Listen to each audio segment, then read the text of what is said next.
ওয়ালাইকুম, driver provider BD থেকে বলছি। ভালো ড্রাইভার ভালো মালিক সিরিজের ৩১তম পর্বে আজকে কথা বলবো ভাইভায় কি ধরনের প্রশ্ন করা হয়।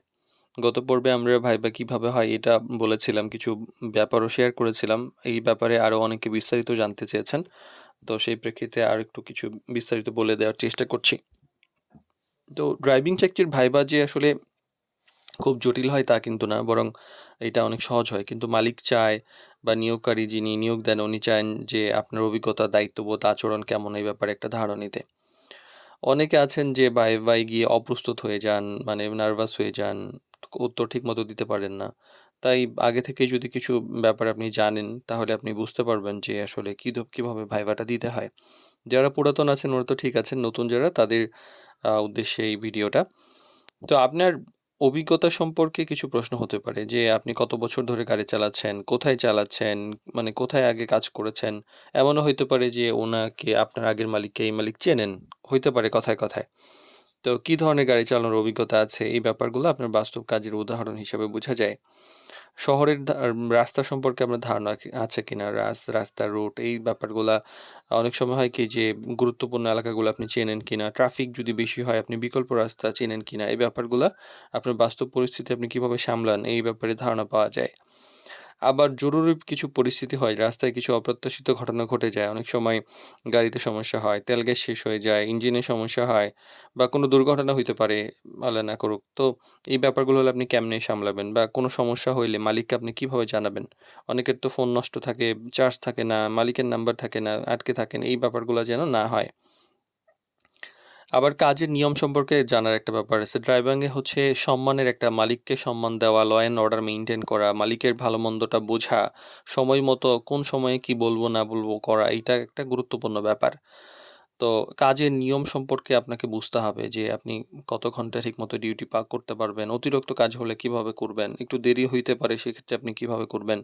দূরের যাত্রা যদি থাকে যে আপনি লং ড্রাইভে যাচ্ছেন সেক্ষেত্রে আপনি আসলে এটা পারবেন কিনা, আপনার অভিজ্ঞতা আছে কিনা, এইগুলা কিন্তু আপনার মানসিকতা বোঝায়। আবার পূর্ববর্তী কাজ ছাড়ার কারণ জিজ্ঞাসা করতে পারে যে অনেক সময় হয় কি যে আপনি আগের চাকরিটা কেন ছেড়েছেন? সেখানে কতদিন কাজ করেছেন?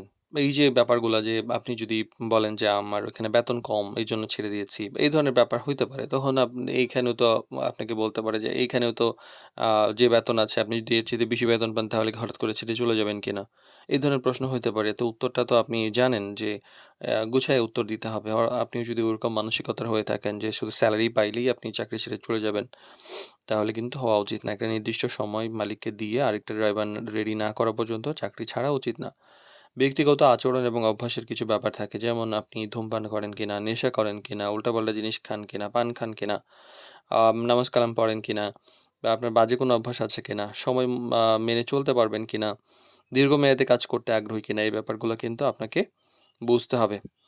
তো এই প্রশ্নগুলো কেন করা হয়? মালিক বুঝতে চান যে আপনি যে গাড়ি চালাতে পারেন কিনা তা না। কিন্তু আপনি কতটা দায়িত্বশীল, কতটা নির্ভরযোগ্য, আপনাকে নিয়োগ দিলে নিশ্চিন্তে থাকা যাবে কিনা এই ব্যাপারগুলা সাধারণত উঠে আসে বেশি। তো ভাইবার প্রশ্নগুলো সাধারণত মানে আ সাধারণ হলে উত্তর দেওয়ার ক্ষেত্রে আত্মবিশ্বাস এবং সততা খুব জরুরি। আপনার ভিতরে যদি ব্যাপারটা সত্য থাকে তাহলে ড্রাইভিং এর এই ভাইভা কোনো বিষয় না। কিন্তু যখন দেখা যায় যে আপনি আপনার অভিজ্ঞতা বা এই যে আপনার যে কাজের মানসিকতা, আপনার দক্ষতা এটা যদি মানে ঠিকমতো না বলতে পারেন বা আপনি উপস্থাপন না করতে পারেন, তাহলে হয় কি যে একটা ঝামেলা হয়ে যায়। মানে মালিক মনে করে যে না আপনি আসলে হয়তো ভালো না, বা আপনি কোনো মিথ্যা বলছেন, বা আপনি হয়তো নিরাপদ হবেন না।